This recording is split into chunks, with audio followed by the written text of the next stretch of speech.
नमस्कार, prime time देख रहे हैं आप और मैं हूं आपके साथ स्वप्नेश दुबे। जी हां, लुटेरे आतंकी, आज हम इसी पर बात करने वाले हैं कि आतंकियों की ऐसी कमर तोड़ी गई है कि अब इन्हें लूट खसोट पर उतरना पड़ा है। आपको बता दें कि जम्मू कश्मीर के बांदीपुरा इलाके में जो मुठभेड़ हुई उसमें 2 आतंकी ढेर हो गए। भारतीय जवानों ने इन्हें ढेर कर दिया, लेकिन हैरानी की बात यह रही कि इन आतंकियों के पास से 2000 के नए नोट फिर से मिले हैं, देखने को मिले हैं। और इससे एक नया सवाल खड़ा हो गया कि आखिर आतंकियों के पास ये 2000 के नोट कैसे पहुंचे। इन तमाम मुद्दों पर हम आगे 1 घंटे बात करेंगे। सबसे पहले इस रिपोर्ट पर नजर।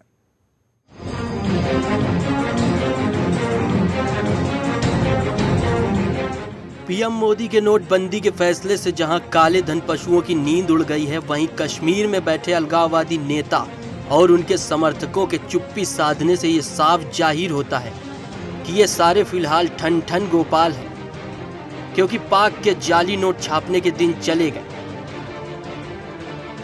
पाक जाली नोट छाप छाप कर भारत में आतंक फैलाता था, जिसे अब पीएम मोदी के फैसले ने खोखला कर दिया है। हम तो ये सोच रहे हैं कि जिस दिन पाक के हुक्मरान और सैन्य कमांडरों ने पीएम मोदी के नोटबंदी के फैसले को सुना होगा, उस दिन वो सर पीट पीट कर रो रहे होंगे, जैसे उनके हाथ से बड़ी बाजी निकल गई हो।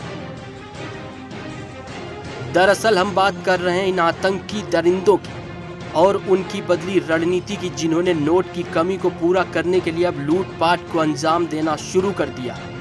मतलब साफ है कि अब पाकिस्तान के षड्यंत्र को तगड़ा झटका लगा है, क्योंकि पीएम मोदी के नोटबंदी के फैसले के बाद से ही आईएसआई कश्मीर में कुछ नहीं कर पा रही है। पाक में भारत विरोधी तत्व बेचैन हैं, तभी तो आतंकी अब हत्या के अलावा लूटपाट पर उतर आए हैं। दरअसल कश्मीर के बांदीपोरा में मारे गए 2 आतंकवादियों के पास से 2000 के नए नोट मिले हैं और साथ ही भारी मात्रा में हथियार भी बरामद हुए हैं। जहां आम लोग नए नोट के लिए लाइनों में लगे हैं, वहीं ये नोट आतंकियों के पास पहुंच गए हैं। इनके पास से कुल 15,000 रुपए मिले हैं, जिनमें 2 नोट 2000 और बाकी के नोट 100 के हैं। गौरतलब है कि उत्तरी कश्मीर के बांदीपोरा में मंगलवार को सुरक्षा बलों के साथ मुठभेड़ में 2 आतंकवादी मारे गए। पुलिस के अनुसार बोनी खान गांव में आतंकवादियों के छिपे होने की खुफिया जानकारी मिलने के बाद 13 राष्ट्रीय राइफल्स की टुकड़ी और राज्य पुलिस के विशेष अभियान समूह एसओजी ने अभियान शुरू कर दिया। ये कहना बिल्कुल गलत नहीं होगा कि अब पाक लूटपाट करवाकर कश्मीर में आतंक का माहौल बनाएगा। फिलहाल आतंकी लूटपाट से चाय पानी का जुगाड़ करेंगे। आपको याद होगा कि पाकिस्तान ने कश्मीर में रह रहे लोगों का जीना मुश्किल करके रखा है, चाहे वो पत्थरबाजी की घटनाएं हो, मुद्दा हो या फिर स्कूलों में आग लगाने का। दरअसल बुरहान वानी के एनकाउंटर के बाद से ही कश्मीर में महीनों से कर्फ्यू चल रहा था, लेकिन अब ये कर्फ्यू हट गया और इसकी वजह एकदम स्पष्ट है, और वो है पाक आतंकियों को नकली और 1500 के नोट नहीं मिल पाना। सुदर्शन न्यूज के लिए ब्यूरो रिपोर्ट के साथ प्रशांत शर्मा।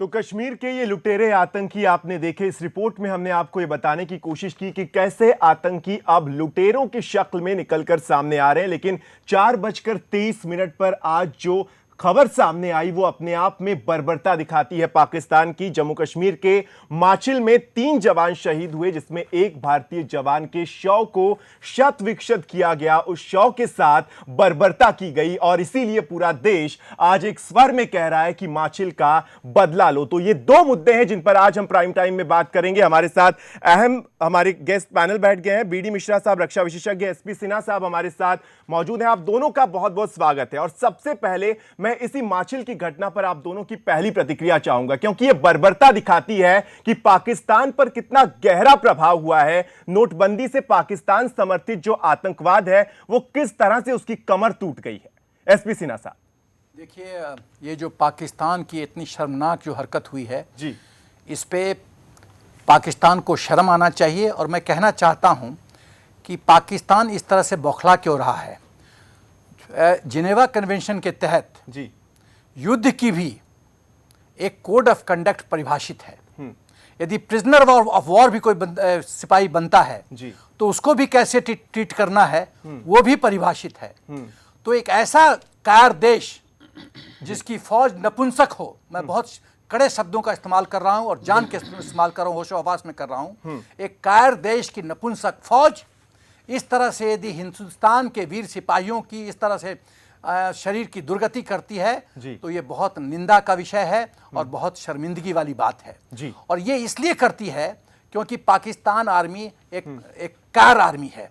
वो जानती है कि कन्वेंशनल वॉरफेयर में हिंदुस्तान आर्मी का सामना नहीं करना चाहती है। 1947 से आप देखिए तो वो एक वीर आर्मी का क्या स्वरूप होता है? बिल्कुल। वीर आर्मी का स्वरूप होता है कि गोली छाती पे झेलो, पीछे मत झेलो और 1-to-1 सामना हो और अपनी शक्ति की परीक्षा करो। बिल्कुल। और एक ये पाकिस्तान देश है जो हमेशा 1947 से पीछे से वॉर करता रहा है और हिंदुस्तान की आर्थिक स्थिति हो या कश्मीर की शांति हो उसको हमेशा भंग करने की जरूरत है। और इसके दुबे जी, इसके पीछे मैं कारण बताना चाहता हूं और कारण ये जो पाकिस्तान की हरकत हो रही है, आप देखे होंगे कि सर्जिकल स्ट्राइक के बाद इनकी जो क्रॉस बॉर्डर वायलेशन है या सीज फायर वायलेशन है उसमें बहुत तीव्र गति आई है और उसका कारण इस तरह से है। पहली बात है कि सर्जिकल स्ट्राइक के बाद पाकिस्तान आर्मी का लॉस ऑफ फेस हुआ है जी। आईएसआई का लॉस ऑफ फेस हुआ है। लोग सोचने लगे हैं, पाकिस्तान के आवाम के लोग सोचने लगे हैं कि जो पाकिस्तान का आर्मी अपने फेवरेट आतंकवादियों को नहीं बचा सकता वो पाकिस्तान को क्या बचाएगा? बिल्कुल। पहली बात ये। दूसरी बात, राहिल शरीफ इतना दबाव की राजनीति खेल रहे थे कि किसी न किसी तरह पीएम नवाज शरीफ दबाव में आके उनको एक्सटेंशन दे दें। ये 20 साल के इतिहास में पहली बार हुआ है कि चीफ ऑफ आर्मी स्टाफ को एक्सटेंशन नहीं मिला है। बिल्कुल। तो वो इसी ताक में थे, या तो फील्ड मार्शल बनाओ, फील्ड मार्शल मतलब अप टू डेथ, ठीक है, सत्ते में बना रहो। तो राहिल शरीफ का एंगल था जी।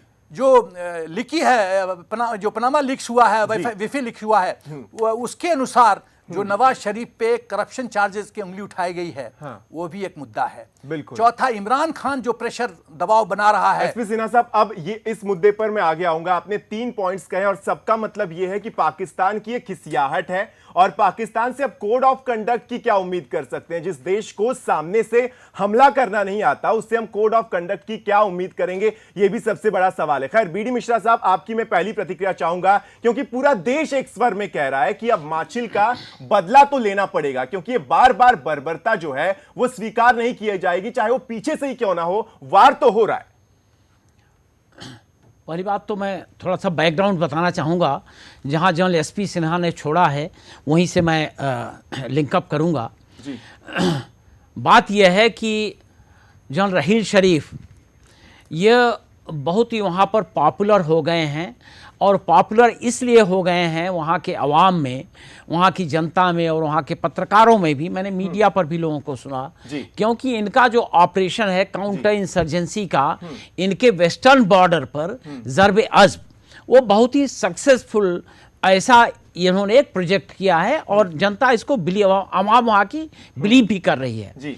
अब ये जा रहे हैं, इनको एक्सटेंशन नहीं मिला है, फील्ड मार्शल भी नहीं बन पाए हैं जी। तो ये एक लैंडमार्क छोड़ना चाहते हैं और ये ग्रेट कॉम्बैट जनरल का एक लैंडमार्क छोड़ना चाहते हैं क्योंकि इनके यहाँ 1947-48 से लेकर के और आज तक 1947 में जनरल मेसर्वी थे, 48 में ग्रेसी थे और उनका जो परफॉर्मेंस था वो तो बहुत ही गड़बड़ था। हालांकि वो लोग अंग्रेज थे और वो चाहते भी नहीं थे कि पाकिस्तान के आर्मी का कोई एक वजूद बने।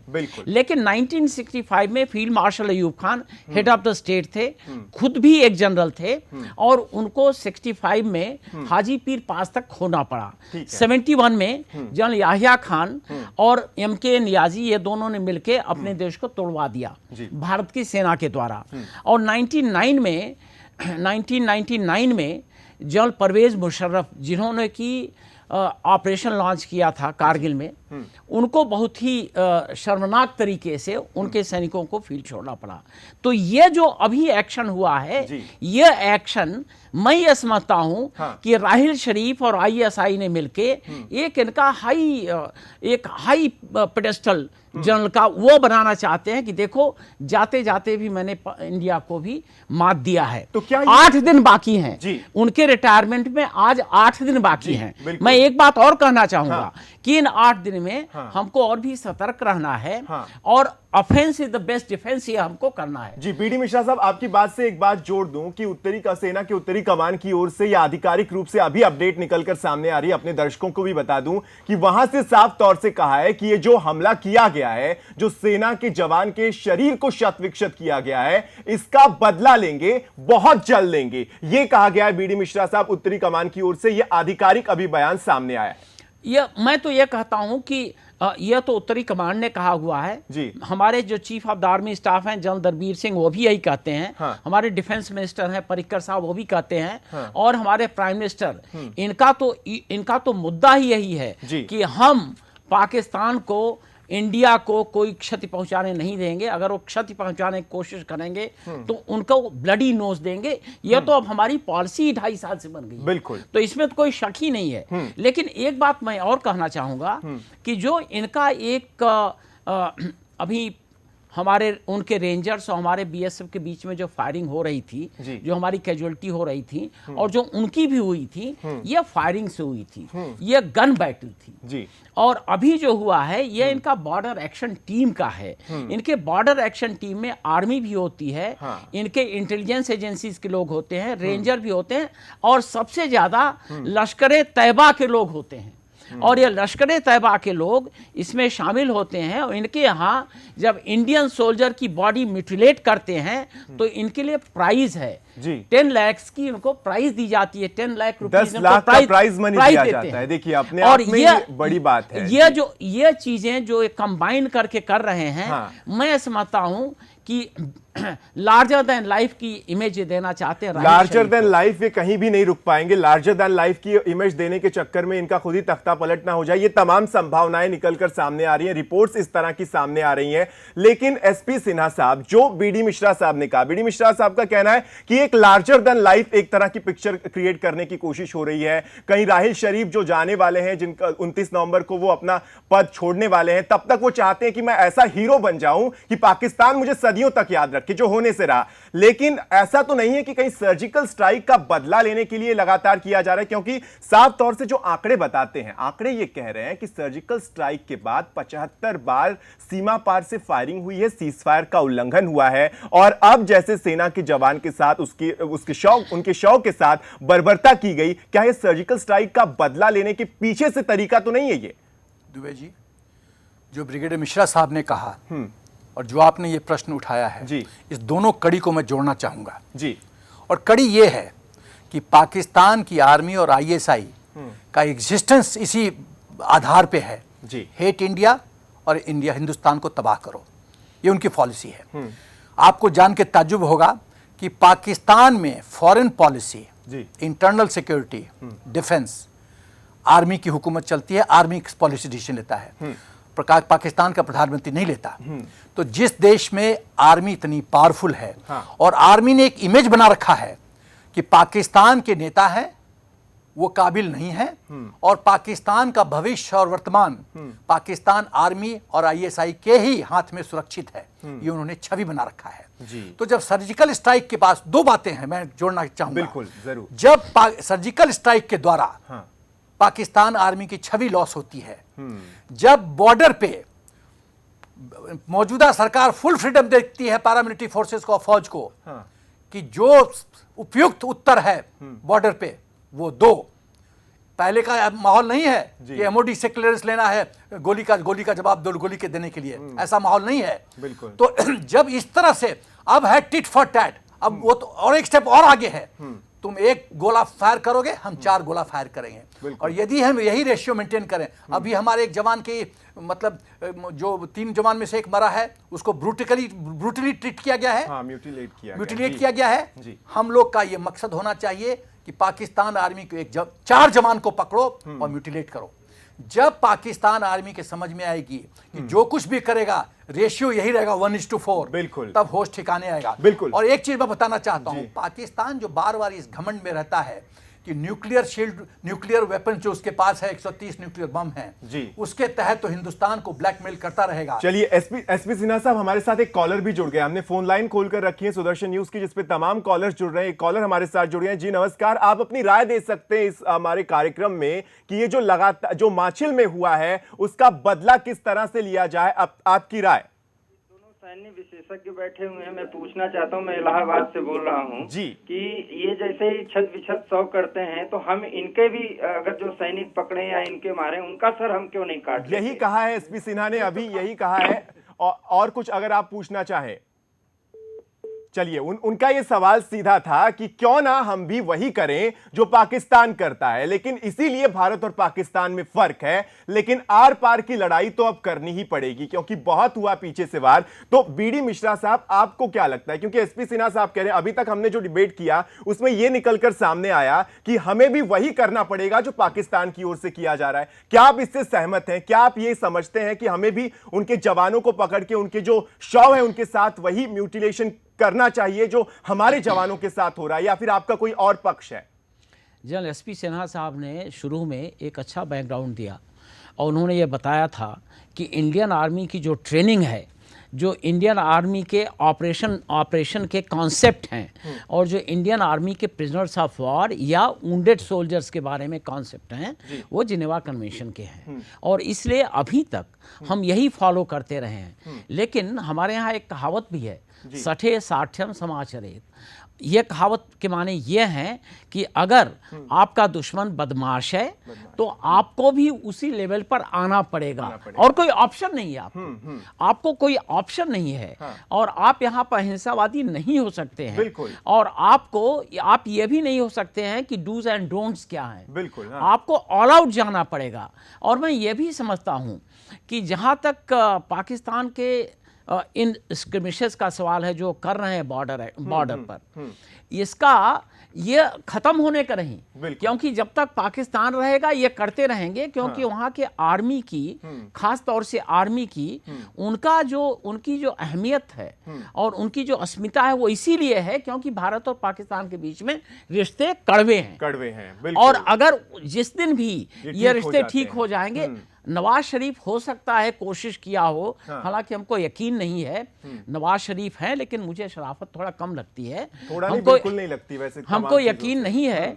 लेकिन हो सकता है कि एक सिविलियन गवर्नमेंट ट्राई भी करती, लेकिन वहां पर वो कर नहीं पाते हैं और इसलिए नहीं कर पाते हैं कि जैसा बताया जनरल सिन्हा ने कि उनके यहाँ जितनी पॉलिसीज हैं, जो गैर पॉलिसी सब्जेक्ट है वो सिविलियन डील करता है, जो पॉलिसी का सब्जेक्ट है वो आर्मी डील करती है। और भारत और पाकिस्तान के बीच में हमारे साथ जुड़ गए, उनसे भी हम राय ले लेते हैं। जी बताइए अपना नाम। चलिए, कॉलर है हमारे साथ, उनसे हम बात करने की कोशिश करते हैं। जी अपना नाम बताइए और अपनी राय आप दे सकते हैं इस कार्यक्रम में, आप जुड़ गए हमारे साथ। क्यों नहीं देते हैं कि भाई पाकिस्तान को उड़ा जी, ये रोज की एक बात होती है जी। तो जो मैं समझ पाया हूं उसका मतलब यह है कि रोज रोज की बात होती है, एक ही बार पाकिस्तान का एक तरह से खत्म क्यों नहीं कर दिया जाता इस पर? जी दुबे जी, हाँ, डिफरेंट मीडिया चैनल्स पे जब बोलता हूँ और लोग भी, दोस्त भी पूछते हैं कि सिन्हा साहब ये बताइए ये सिलसिला कब तक चलता रहेगा जी, और इसका अंतिम अंजाम क्या है, फाइनल चैप्टर क्या है जी। दो बातें मैं कहना चाहूँगा।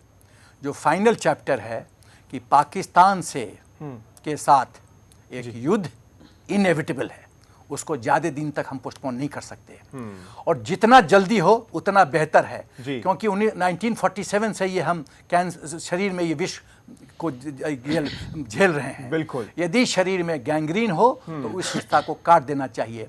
यदि विश्व के मैप पे एक ऐसा देश हो जो रोग स्टेट हो, जो आतंकवाद की जननी हो, जो 1947 से तबाह कर रहा है, जिसको हमने प्रेम की भाषा सिखलाने की कोशिश की, उसकी शैली और मर्यादा बताने की कोशिश की, वो हमको इस तरह से जवाब देता है, एक वीर सिपाही का गर्दन म्यूटिलेट करता है। बिल्कुल। तो जो मैं एंड देख रहा हूं और मेरा अपना ख्याल है कि मोदी जी की अध्यक्षता में ही ये एंड पाकिस्तान का लिखा हुआ है, वो उसके मौत बन के जन्म लिए हैं और मौत का कारण बनेंगे। बिल्कुल। तो हमारे पहली बात। दूसरी बात जी, दुबे जी एक बात, हाँ, लेकिन कॉलर को सुन ले। एसपी सिन्हा साहब आऊंगा मैं, सुन लीजिए। जी, कॉलर हमारे साथ जुड़ गया। जी बताइए अपना नाम। सर जी सर, मैं मनोहर सिंह राठौर बोल रहा था, मध्य प्रदेश एमपी से। जी, अपनी राय दीजिए, क्या कहना चाहते हैं आप?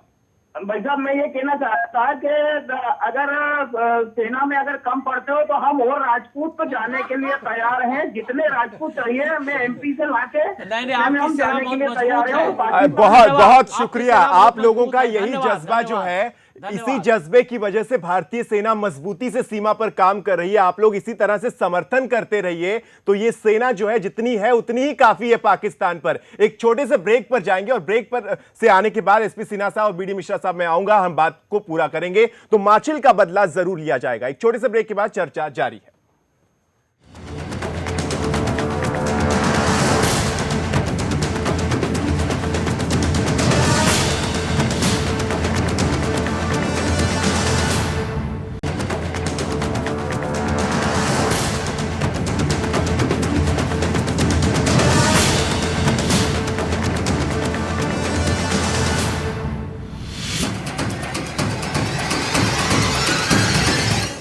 ब्रेक के बाद स्वागत है आपका। तो माचिल का बदला लेने की आवाज उठ रही है, पूरा देश एक स्वर में एक ही बात कह रहा है कि माचिल का बदला लो, और सेना के जवानों की ओर से भी यही बात निकलकर सामने आ रही है। और अब नेतृत्व क्षमता भी इतनी मजबूत है कि वो बदला जरूर लेगी, ये पूरे देश का विश्वास भी है। रक्षा विशेषज्ञों की इस पूरे मामले को लेकर प्रतिक्रिया निकलकर सामने आई, जिसमें पीके सहगल भी हैं। सुन लेते हैं सबसे पहले क्या कुछ प्रतिक्रिया थी। जब तक कि उनके ट्रुप्स ने हमारी साइड में आके उस सोल्जर को कैप्चर किया है, मारा है, और मारने के बाद में उसकी जो बॉर्डर एक्शन टीम है उन्होंने बॉडी को म्यूटिलेट किया है। ये जिनीवा कन्वेंशन और इंटरनेशनल नॉर्म्स, रूल्स, रेगुलेशन के खिलाफ है। पाकिस्तान बाज नहीं हारा। हमारी जो जवाबी कार्रवाई होगी वो आज ही बहुत ज़बरदस्त कारगर होगी और पाकिस्तान को बहुत बड़ा सबक सिखाया जाएगा। अगले कुछ दिनों में अगर हम देखेंगे तो इसका काफी बड़ा रिटेलिएशन होगा और पाकिस्तान का बहुत बड़ा नुकसान होगा कि वो इसको शायद उतना ना सहन कर पाए। अभी समय आ गया है कि पाकिस्तान को रियलाइज करना पड़ेगा कि वो काफी सफर कर चुके। जैसे कुछ दिन पहले उन्होंने एक फिगर को खुद मान लिया है कि उनके 7 जवानों का नुकसान हुआ है, और मेरे ख्याल कुछ दिनों में हम ये सुनेंगे कि उनके साथ के कुछ और ज्यादा होंगे। ये पाकिस्तान की अपनी हार है। जब किसी की हार होने लगती है तो बौखला जाता है। इस समय पाकिस्तान बौखला गया है और इस किस्म की कार्रवाई कर रहा है। तो सुना आपने, रक्षा विशेषज्ञों का भी वही कहना है जो आपका कहना है, जो इस देश के दर्शक का, इस देश की जनता का कहना है। और इसीलिए ये बदला लेने की जो बात है वो लगातार सामने आ रही है। जम्मू कश्मीर के डिप्टी सीएम निर्मल सिंह ने भी अपनी प्रतिक्रिया दी, वो भी आपको सुनवा देते हैं। जवान हैं जो कि भारत के और देश की मातृभूमि के लिए लड़ते हुए शहीद हैं, उनको श्रद्धांजलि भेंट करता हूँ। कि पाकिस्तान जितने भी कहना चाहिए कि इंसानियत का जो चीज़ें हैं उस सभी को भूल चुका है, और ये उनका इतिहास रहा है। क्योंकि आज वो वही उसी बर्बरता से वो काम कर रहे हैं जो पहले समय में होता है, जब लोग जो है सिविलाइज सोसाइटी नहीं थी, तो उसी चीज़ को फॉलो कर रहा है पाकिस्तान, जिसके कारण पहले भी लगातार जो हमारे जवानों से वो ऐसा करता है। ये बहुत भर्त्सना योग्य है। और वो एक पाकिस्तान एक स्टेट नहीं, एक ऑर्गेनाइज स्टेट नहीं है, एक टेररिस्ट स्टेट है। और टेररिस्ट जिस प्रकार से बात करते हैं, लोगों की आंखें निकालते हैं, उसी प्रकार से एक्ट कर रहा है। तो हम ये हमारी लगातार मांग है कि उसको ये एक टेररिस्ट स्टेट के तौर पर जो है उसका डिक्लेयर करना चाहिए। तो टेररिस्ट स्टेट की तरह डिक्लेयर करना चाहिए, इसको लेकर लगातार मांग सामने आ रही है। और कब तक बर्दाश्त करेगा ये देश, ये सवाल खड़ा हो रहा है। एक कॉलर हमारे साथ जुड़ गए हैं। जी, अपनी राय आप रख सकते हैं, बताइए क्या कहना चाह रहे हैं। मैं ये कह रहा था कि आप जो डिबेट दिखा रहे हो, जी जी बताइए। मैं ये कहना चाह रहा था कि जो आप डिबेट दिखा रहे हो जी, इस पे आप रिटायर्ड आर्मी के लोगों को दिखाते हो। अपने टीवी की आवाज कम कर देंगे तो आप ठीक से हमसे कनेक्ट हैं, आप सीधे हमसे बात कर रहे हैं। एक मिनट मैं कम कर दे रहा हूँ। तो मैं ये कह रहा हूँ कि आप जो आप डिबेट दिखा रहे हो उसमें आप रिटायर्ड आर्मी के लोगों को रखते हो, वो अपनी बात कहते हैं जी, लेकिन मैं ये चाहता हूँ कि जो पॉलिटिकल लीडरशिप है, जो राजनीतिक नेतृत्व है, खासकर जो ओपोनेंट के लोग हैं, जो तरह तरह के क्वेश्चन करते हैं, आप उनको इस डिबेट में शामिल करो। सर, उनको शामिल इसलिए नहीं करते क्योंकि वो पॉलिटिक्स बना देते हैं। बहुत शुक्रिया आपका राय देने के लिए और हमसे बातचीत करने के लिए। तो यहाँ पर पॉलिटिक्स नहीं करना ना सर, आप तक जो मामले हैं, जो असल जानकारी है वो आप तक पहुंचानी है। और इसीलिए रक्षा विशेषज्ञ हमारे साथ है, क्योंकि वो पॉलिटिक्स नहीं करेंगे, वो अपने अनुभवों से आप तक तक उनके अनुभव पहुंचाएंगे जिससे आप मुद्दे को सही ढंग से समझ पाएंगे। एसपी सिन्हा साहब। दुबे जी, दो बातें मैं कहना चाहूंगा जी। मैंने कहा था कि दो चीजें हैं। हाँ। एक तो फाइनल चैप्टर पाकिस्तान का जी, टोटल बर्बादी, मैप से, विश्व के मैप से पाकिस्तान को पूरा से ओब्लिटरेट कर देना, निकाल देना। पहला फाइनल ऑप्शन वही है। वॉर होगा, न्यूक्लियर वॉर भी हो सकता है, थोड़ी क्षति हमें भी होगी, लेकिन पाकिस्तान गायब हो जाएगा। वो फाइनल चैप्टर है। इस बीच का जो कड़ी है, इस बीच की जो वारदात हैं, ये ऐसा होता रहेगा। पाकिस्तान में जब जब इंटरनल टर्मोइल होगा, जब तक पाकिस्तान आर्मी और आईएसआई या पॉलिटिकल लीडरशिप के बीच में गैप बढ़ता जाएगा, तब तक ऐसे ऐसे क्रॉस बॉर्डर वायलेशन और सीज फायर वायलेशन होते रहेंगे। और एक ही उपाय है उसका कि आप 1:4, 1:5 का रेशियो में रिएक्ट करते रहिए। दो चीजें। तीसरी चीज, जो बौखलाहट का एक और बिंदु मैं टिप्पणी करना चाहूंगा कि जब से ये डिमोनेटाइजेशन जो पैसे 500,000 रुपए के कैंसिल हुए हैं, उसका असर पाकिस्तान आर्मी और आईएसआई पे ऐसा पड़ा है कि पाकिस्तान के अंदर 4 प्रिंटिंग प्रेस हैं, और जहां से हम ये कागज प्रिंटिंग का पेपर लेते थे, वहीं से पाकिस्तान प्रिंटिंग पेपर लेता है। जर्मनी से सील चोरी करके 0 एरर वाला बैंक नोट्स 500,000 का बनाया है। मतलब 2,500 रिसेंटली पंप इन हुए हैं हिंदुस्तान में, और 8 लाख से लेके 12 लाख तक fake currency note, FICN fake Indian currency notes circulation में श्रीलंका के माध्यम से, बांग्लादेश के माध्यम से, नेपाल के माध्यम से हिंदुस्तान में आते रहे हैं। समस्या यह है कि नेपाल के साथ हमारा पोरस बॉर्डर है। पोरस बॉर्डर आवागमन बहुत आसान है, वहीं से पाकिस्तान गदर करता है। आज जो आतंकी ढेर हुआ है, उसके हाथ में तो नया 2,000 रुपए का नोट मिला। इस पर हम आगे बात करेंगे। एक मिनट, मैं बीडी मिश्रा साहब से एक प्रतिक्रिया लेना चाहता हूं कि जिस दर्शक से हम बात कर रहे थे ब्रेक पर जाने से पहले, जब वो ये कहते हैं कि हम अगर जरूरत है सेना में तो हम राजपूत आ जाएं क्या वहां पर, तो वो ये बात सुनकर आपको कैसा महसूस होता है? एक सेना के अधिकारी की वजह से ये अलग ही फीलिंग जरूर होती होगी। जब हम रोमांच से फुल उठते हैं, हम एक तरह से रोमांचित हो जाते हैं, तो आप किस तरह से महसूस करते हैं जब इस तरह की बात सुनते हैं?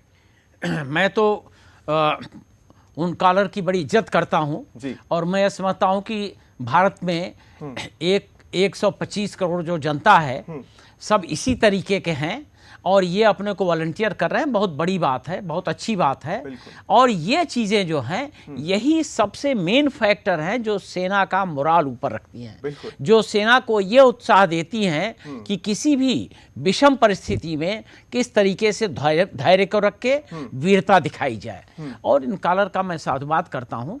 और एक चीज़ मैं आपको और बताना चाहता हूँ कि जो ये पाकिस्तान के खिलाफ अभी हमारा रिस्पांस है, अभी इसमें जो सबसे बड़ी बदलाव आई है, सबसे बड़ा बदलाव आया है मई 2014 से, वो इसका डायमेंशन अलग हो गया है, इसका डायमेंशन और बड़ा हो गया है।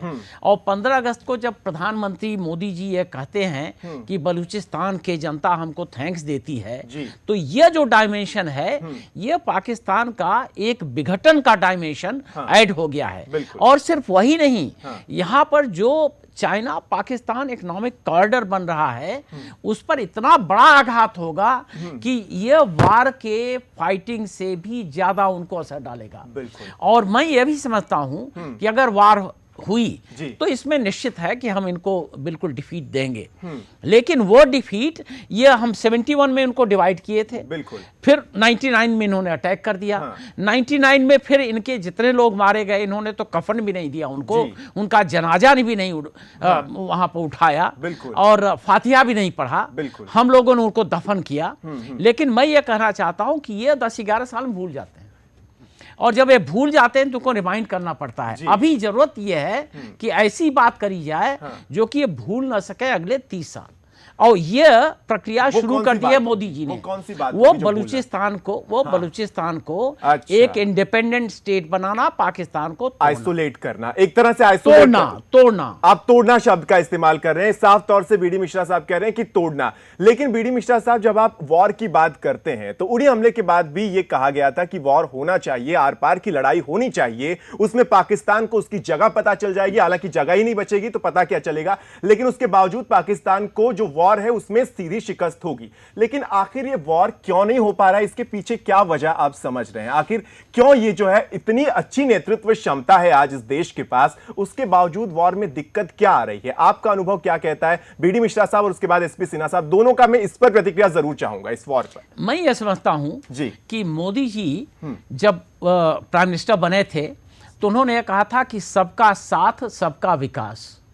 उनका बेसिक एम ये है कि लेट एवरीबॉडी बी टुगेदर और एंड लेट एवरीबॉडी प्रोग्रेस। वो शुरू करते हैं जो आखिरी लाइन में आखिरी व्यक्ति है वहां से शुरू करते हैं भारत के, और उसको ग्लोबल ले जाते हैं। और आपने ये देखा होगा कि मोदी जी जब प्राइम मिनिस्टर बने, हालांकि विपक्षी पार्टियों ने उसका एक बहुत ही ऊट पटांग एक इंटरप्रिटेशन लगाया, उन्होंने हर देशों को विजिट किया। ऐसा कोई देशाध्यक्ष नहीं था जो कि मोदी जी को सीरियसली न लिए हो।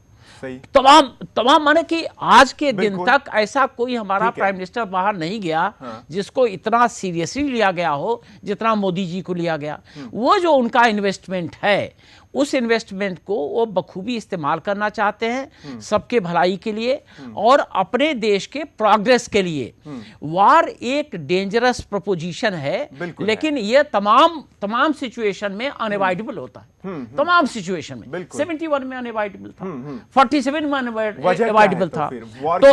तो वार, मैं ये कहता हूं कि जब अच्छे ऑप्शंस हैं और अच्छे ऑप्शंस में सर्जिकल स्ट्राइक है, बलूचिस्तान को तोड़ना है, इनको नवाज शरीफ परेशानी से घिरे हुए हैं, उनकी इकॉनमी चली गई है।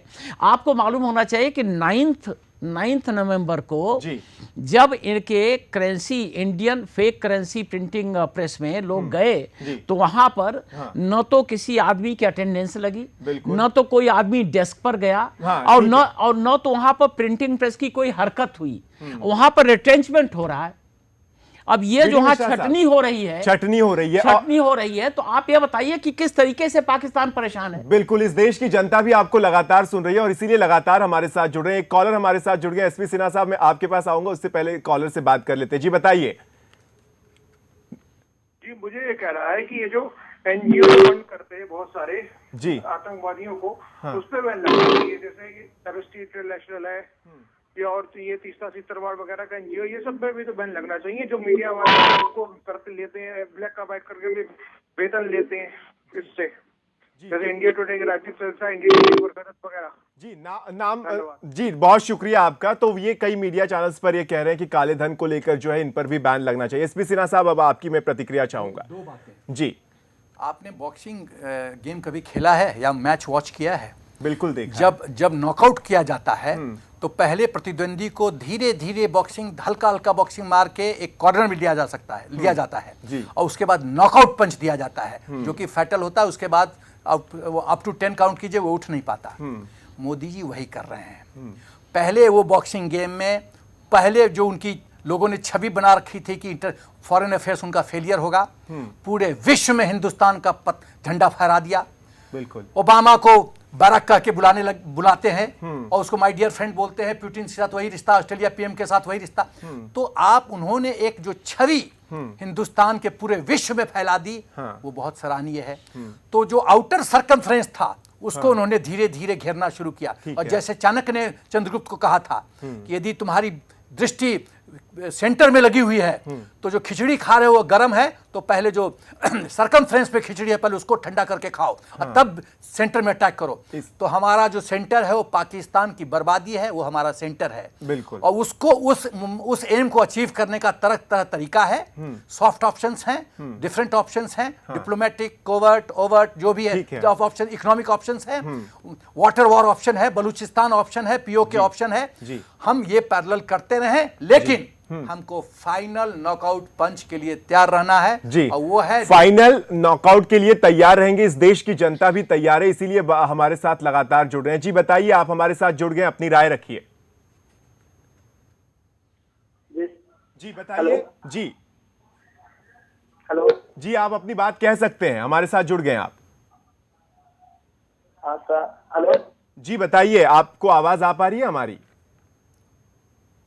हेलो, मेरी यही राय है। मैं महेंद्र सिंह बोल रहा हूँ, नागौर डिस्ट्रिक्ट राजस्थान से। जी बताइए।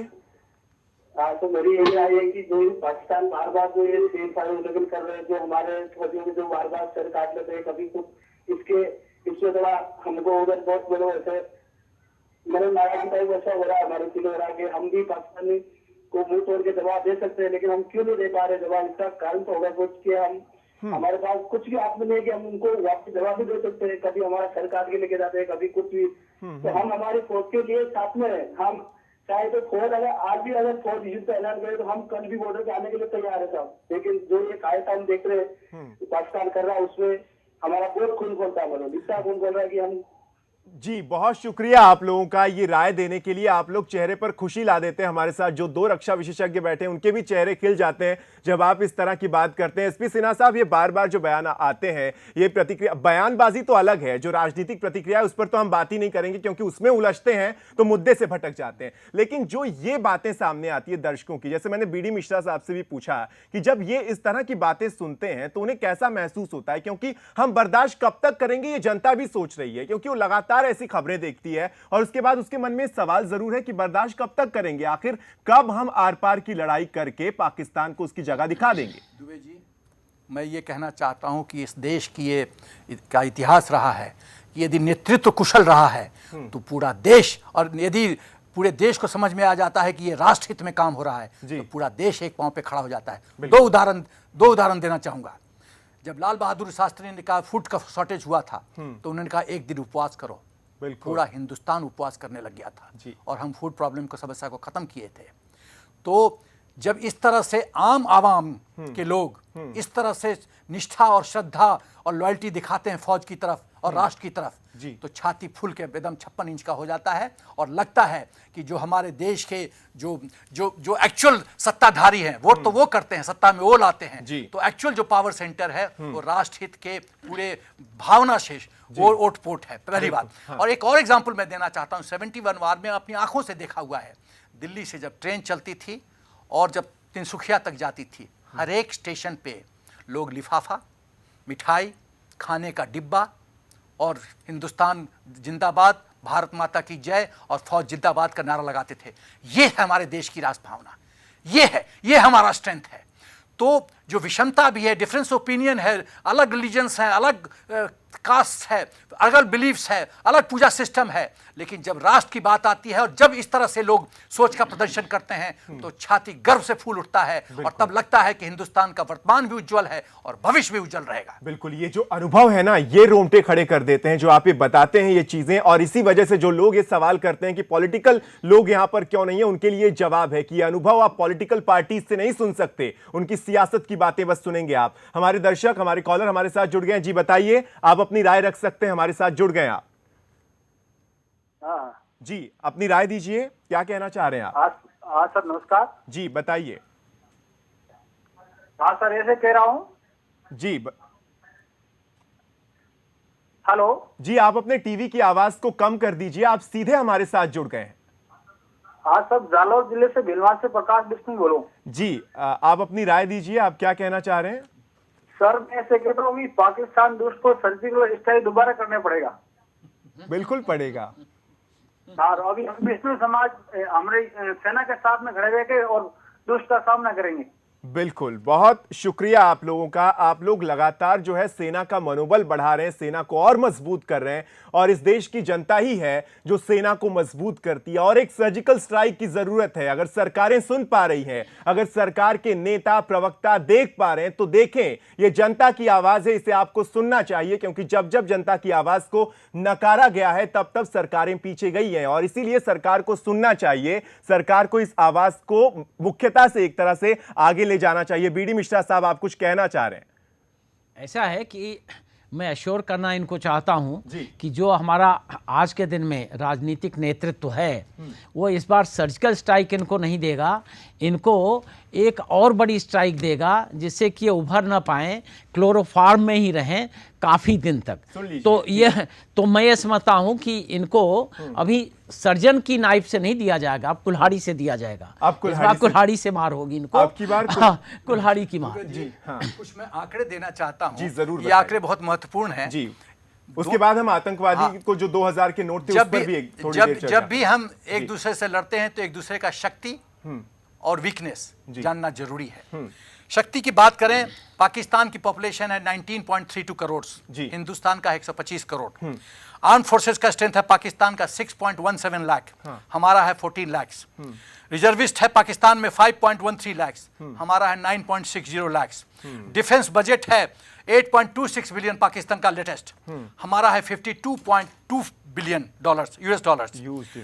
हाँ जी, हम जो जितना बजट स्पेंड करते हैं, डिफेंस का बजट हमारा उससे ज्यादा है।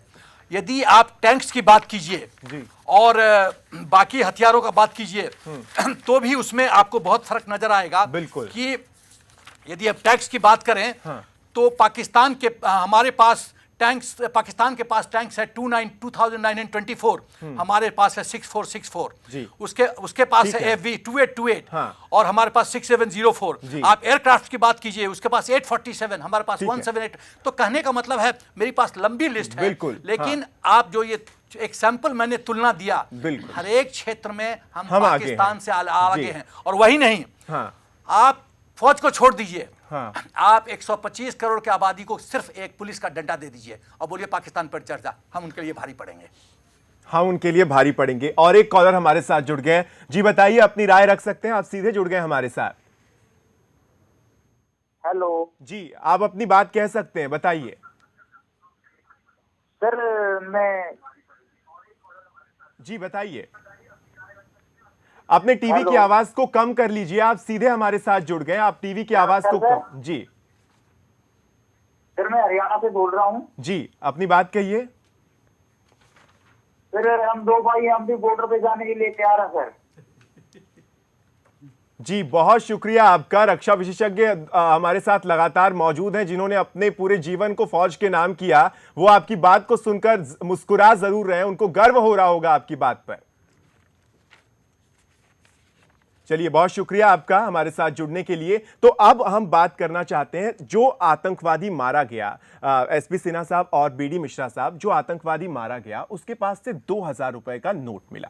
अब माछिल का तो बदला लेना ही है, लेकिन ये आतंकी जो है अब ये लुटेरे बन गए हैं। ये क्या कर रहे हैं? आतंक पहले होता था किसी को मारना, किसी को आतंकित करना, लेकिन अब ऐसी कमर टूटी है कि अब ये लुटेरे बन गए हैं, बैंक को लूटते हैं और उसके बाद 2000 के नोट इन तक पहुंच रहे हैं। आखिर ये 2000 का नोट जो नया है, नोट जो कतारों में लगे लोगों के पास अब तक नहीं पहुंचा, इनके पास कैसे पहुंच आ रहा है? 43% जो लोग पैसा जमा करने गए बैंक में, क्योंकि 2.5 लाख तक सब लोग जमा कर सकते हैं, कोई इनकम टैक्स का पूछ नहीं है। पर पैन नंबर 2.5 लाख आप जमा कर सकते हैं, to be on the safe side 2,49,000 जमा कर सकते हैं, कोई पूछ नहीं है। लेकिन दुनिया जब जमा करने गई बैंक में तो क्या पता चला कि 43% नोट्स जो हैं फेक हैं। इसका मतलब है कश्मीर में जितना भी करेंसी अवेलेबल था, अप्रोक्सीमेटली आधा पाकिस्तान का फेक करेंसी नोट्स था, पहली बात।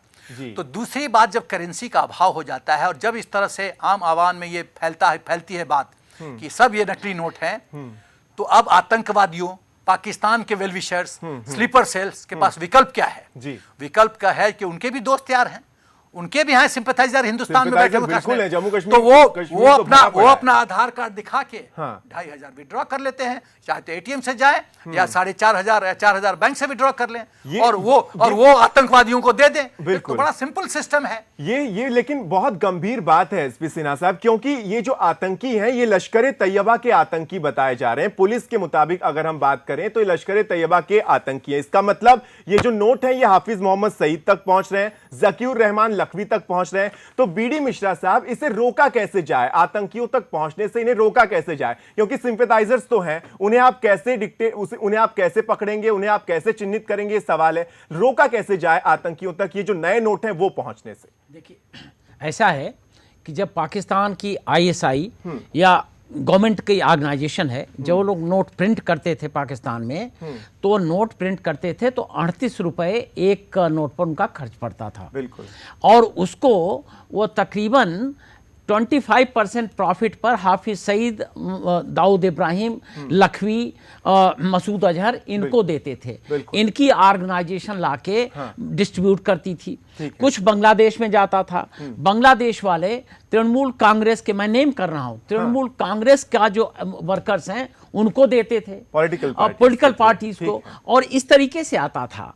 अब हुआ क्या है कि यह जो सिस्टम है वो पाकिस्तान से इंडिया की तरफ नहीं आया, अब इंडिया से पाकिस्तान की तरफ जाएगा, क्योंकि नोट यहां प्रिंट हुए हैं। इसमें जो सबसे बड़ी देखने वाली बात है वो ये है कि जो उनके यहां से फिदाइन हैं, जो उनके यहां से आतंकवादी हैं, टेररिस्ट हैं, वो सुसाइड अटैकर्स हैं जी। वो सुसाइड अटैकर्स हैं। उनका जो मिशन होता है वो हाई कैलिब्रेटेड मिशन होता है जी। उनको कभी भी पाकिस्तान की आईएसआई लूटने के लिए नहीं भेजेगी, लेकिन पाकिस्तान की आईएसआई का जो एक बहुत बड़ा घुसपैठ है और जो उनके स्लीपर सेल बने हैं, जो उनके सिंपैथाइजर्स हैं, क्योंकि अगर बैंक की लूटिंग करना है जैसे कश्मीर में हुआ, तो वहां पर बैंक का लेआउट मालूम होना चाहिए, गार्ड कहां खड़ा होता है वो मालूम होना चाहिए, चेस्ट कहां है, वो दरवाजा कितना बंद रहता है, कितना खुला रहता है। हो सकता है कि वहां जो सेंट्री खड़ा है उसको कॉम्प्रोमाइज करके पूरा दरवाजा खुला। तो ये दोनों अलग अलग ऑपरेशन हैं। और जो आतंकवादी मारा गया उसका कोई भी हाथ बैंक लूटिंग में नहीं था। बैंक लूटिंग लोकल वहां के जो सिंपैथाइजर्स हैं, अलगाववादी तत्व हैं, वो कर रहे हैं। बिल्कुल यही लोग वो करके उनको फीड कर रहे हैं, और इसीलिए इन्हीं को चिन्हित करना पड़ेगा। मतलब ये है कि इंपॉर्टेंट अब जब डीमोनेटाइजेशन हो गया है और वहां से कम लोग मोटिवेट होके आ रहे हैं, हो सकता है जो आतंकवादी मारा गया कुछ दिन पहले आया हो, ठीक है, तो अब जरूरी यह है कि इनका सफाया हो, सफाया होना चाहिए। जैसे करेंसी पर सर्जिकल स्ट्राइक हुई है, वैसे स्लीपर सेल पर सर्जिकल स्ट्राइक। आखिरी प्रतिक्रिया मैं आपसे चाहूंगा एसपी सिन्हा साहब, वक्त कम है मेरे पास जी। दुबे जी, आपने पूछा ये पैसा जो पाकिस्तान जा रहा है 2000 का नोट कैसे बंद किया जाए, कैसे रोका जाए जी, बताता हूं जी। कहीं ना कहीं मुझे लगता है कि हमारा जो राष्ट्रद्रोह सेडिशन चार्ज है उसको फिर से परिभाषित कीजिए, कानून इतना सख्त कीजिए कि कोई भी हरकत जो राष्ट्र के हित में नहीं है, राष्ट्रद्रोह के कैटेगरी में आता है जी, उसको फास्ट ट्रैक कोर्ट में डालिए, 1 महीना में न्याय कीजिए और कैपिटल पनिशमेंट दीजिए। यदि लोगों को पता चलेगा कि 1 महीना के बाद वो गैलोज पे होगा, तो मुझे नहीं लगता है कि लोग इतनी शाबाशी दिखाएंगे। तो कानून को सख्त करने की जरूरत है। और जो नेता वहां पर अलगाववादी हैं, जो प्रोटेक्शन इंडिया के लिए हैं और कहते हैं कि हम पाकिस्तान के साथ जाना चाहते हैं, पाकिस्तान जिंदाबाद, तो जाओ, उनका वही पनिशमेंट होना चाहिए, उनका वही पनिशमेंट होना चाहिए। बहुत शुक्रिया आप दोनों का हमारे साथ इस चर्चा में जुड़ने के लिए। जनता भी हमारे साथ इस चर्चा में जुड़ी, आप दर्शकों का भी बहुत बहुत शुक्रिया इस चर्चा में हमारे साथ अपनी राय देने के लिए। तो माचिल का तो बदला लिया जाएगा, लेकिन आतंकवाद की कमर जो है वो तोड़ते रहेंगे, तोड़ी जाएगी, इससे पहले भी तोड़ी गई है। और अब नेतृत्व क्षमता ऐसी है कि आतंकी बचकर नहीं जा पाएंगे। पाकिस्तान समर्थित आतंकवाद इस देश में हार कर रहेगा और उसे हम हरा कर रहेंगे। फिलहाल प्राइम टाइम में इतना ही, मुझे दीजिए इजाजत। आप देखते रहिए सुदर्शन न्यूज। जय हिंद।